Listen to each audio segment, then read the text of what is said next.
श्री शिवाय नमस्तुभ्यम। हर हर महादेव। आज है पावन पवित्र बैसाख महीने का प्रदोष व्रत। आज महादेव और प्रदोष से जुड़ी हुई सभी कथाओं का इस वीडियो में श्रवण करेंगे, जो कथाएं आपके रोग दोष कष्ट संकट पीड़ाओं के निदान के लिए आवश्यक है। तो अंत तक बने रहिएगा। कमेंट्स बॉक्स में हर हर महादेव लिखना न भूलें। आप सभी जानते होंगे, यह जो प्रथम कथा है यह रोग मुक्ति से जुड़ी हुई है। प्रत्येक माह में जिस तरह से 2 एकादशी आती है, उसी तरह से 2 प्रदोष भी आते हैं। त्रयोदशी अर्थात 13 को प्रदोष कहा जाता है। हिंदू धर्म में एकादशी को भगवान विष्णु से तो प्रदोष को भगवान शिव से जोड़ा गया है। दरअसल इन दोनों ही व्रतों से चंद्र का दोष दूर हो जाता है। आइए जानते हैं संक्षिप्त में कि इस व्रत की कथा क्या है और कैसे रोग दोष कष्ट से जो है मिटाने में यह सहायक है। प्रदोष को प्रदोष कहने के पीछे भी एक कथा जुड़ी हुई है। संक्षेप में कहा जाए कि यह एक बार की बात है जब चंद्र देवता को क्षय रोग हो गया था, जिसके चलते उन्हें मृत्यु तुल्य कष्ट हो रहा था। भगवान शिव ने उस दोष की निवारण कर उन्हें त्रयोदशी के दिन पुनः जीवन प्रदान किया। अतः इस दिन को प्रदोष कहा जाता है। हालांकि प्रत्येक प्रदोष की व्रत कथा अलग अलग है। स्कंद पुराण में प्रदोष व्रत के महत्व का वर्णन स्पष्ट रूप से मिलता है। इस व्रत को करने से सभी तरह की मनोकामना पूर्ण होती है।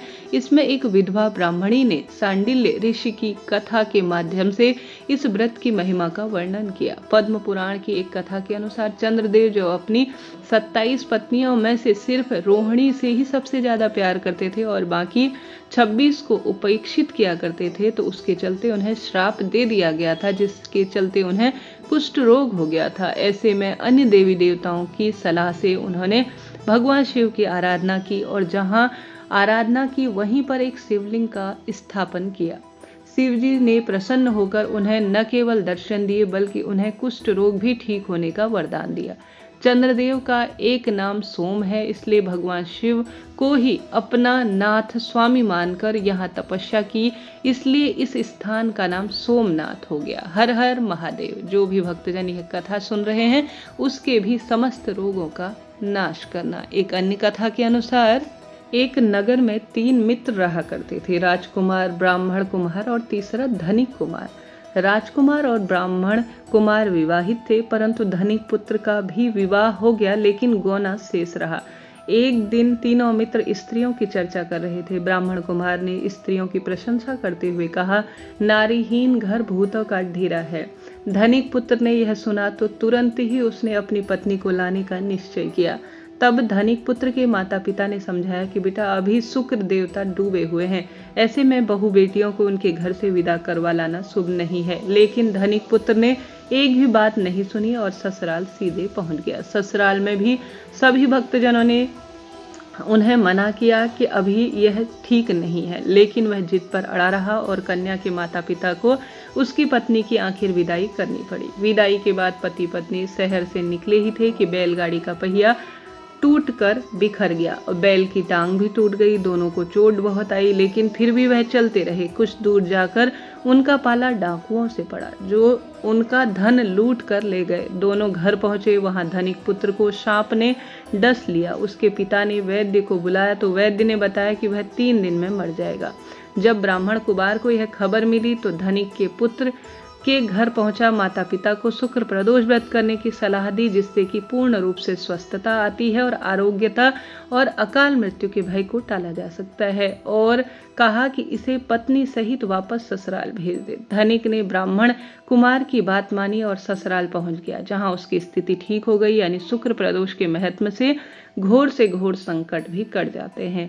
इस दिन कथा सुने तथा सुनाएं। कथा समाप्ति के बाद हवन सामग्री 11, 21, 108 बार ओम ह्रीं क्लीं नमः शिवाय स्वाहा मंत्र की आहुति दे। इसके बाद भगवान शिव की आरती प्रसाद वितरित करें। इसके बाद भोजन करें। कहा जाता है शुक्र प्रदोष को सुंदर महादेव की स्तुति करने से सौभाग्य और दाम्पत्य जीवन में खुशहाली आती है और जीवन रोग मुक्त रहता है। यही कारण है कि आज प्रदोष व्रत का काफी विशेष महत्व शास्त्रों में कहा गया है। शुक्रवार को दिन पड़ने वाले प्रदोष को सुख समृद्धि से जोड़ा जाता है।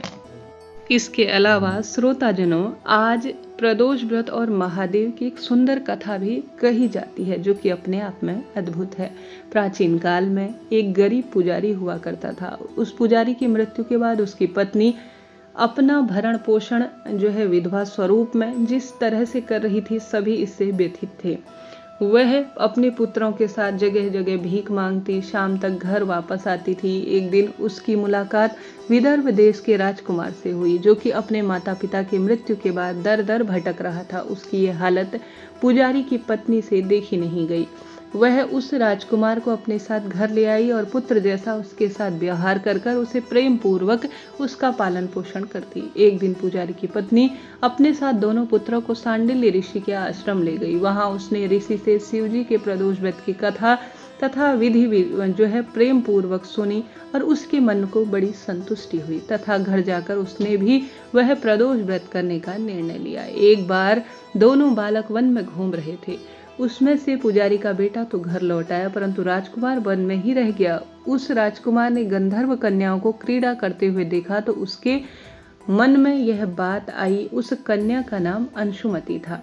उस दिन वह राजकुमार देरी से घर लौटा। राजकुमार दूसरे दिन फिर से उसी जंगल में पहुंचा जहां अंशुमति अपने माता पिता से बात कर रही थी। तभी अंशुमति के माता पिता ने उस राजकुमार को पहचान लिया और उससे कहा कि आप तो विदर्भ नगर के राजकुमार हो ना, आपका नाम तो शायद धर्मगुप्त है। अंशुमति के माता पिता को यह राजकुमार खूब पसंद आया और उन्होंने कहा कि शिवजी की कृपा से हम अपनी पुत्री का विवाह आपसे करना चाहते हैं।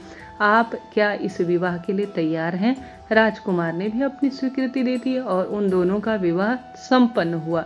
बाद में राजकुमार ने गंधर्व की विशाल सेना के साथ विदर्भ पर हमला किया और घमासान युद्ध कर विजय प्राप्त की तथा पत्नी के साथ राज्य करने लगा। वहां उस महल में वह पुजारी की पत्नी और पुत्र को आदर सहित ले आया और साथ में ही जो है रखने लगा। पुजारी की पत्नी और पुत्र सभी दुख दरिद्रताओं से मुक्त हो गए और सुख से अपना जीवन बिताने लगे। एक दिन अंशुमति ने राजकुमार से इन सभी बातों के पीछे का कारण और रहस्य पूछा। तब राजकुमार ने अंशुमति को अपने जीवन की पूरी बात बतलाई और साथ ही प्रदोष व्रत की और महादेव की महिमा का भी वर्णन किया और इसके सुंदर फल के बारे में भी बताया। उस दिन से प्रदोष व्रत की प्रतिष्ठा और बढ़ गई और मान्यता जन जन तक पहुंच गई और लोगों तक यह बात पहुंचाई गई। कई जगहों पर अपनी श्रद्धा अनुसार स्त्री पुरुष यह दोनों व्रत करते हैं। इस व्रत को करने से मनुष्य के सभी कष्ट पाप नष्ट हो जाते हैं और मनुष्य को अभीष्ट फलों की प्राप्ति होती है, ऐसा शास्त्रों में वर्णित है।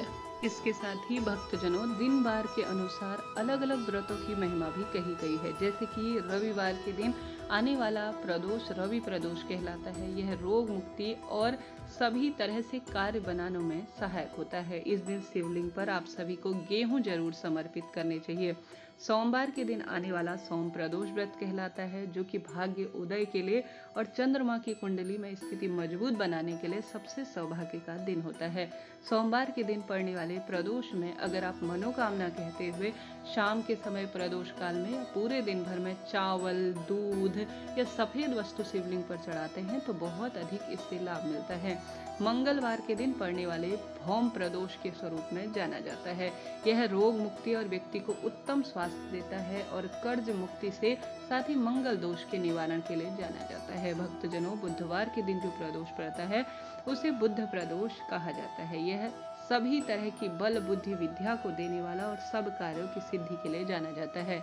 इस दिन शिवलिंग पर आपको हरा मूंग, हरी वस्तुओं से जैसे कि अलग अलग पेड़ की पत्ती से शिव का श्रृंगार करना चाहिए। गुरुवार के दिन पड़ने वाला प्रदोष गुरु प्रदोष के रूप में जाना जाता है, जो कि सौभाग्य और शत्रुओं का नाश करने वाला होता है। इस दिन शिवलिंग पर चने की दाल, पीले कनेर के फूल या पीले फूलों से या पीले चंदन से, पीली वस्तुओं से शिव के श्रृंगार से गुरु ग्रह मजबूत होता है और सारे कार्य बन जाते हैं। शुक्रवार का प्रदोष शुक्र प्रदोष सौभाग्य, रोग मुक्ति और सब तरह से धन प्राप्ति के योग बनाता है।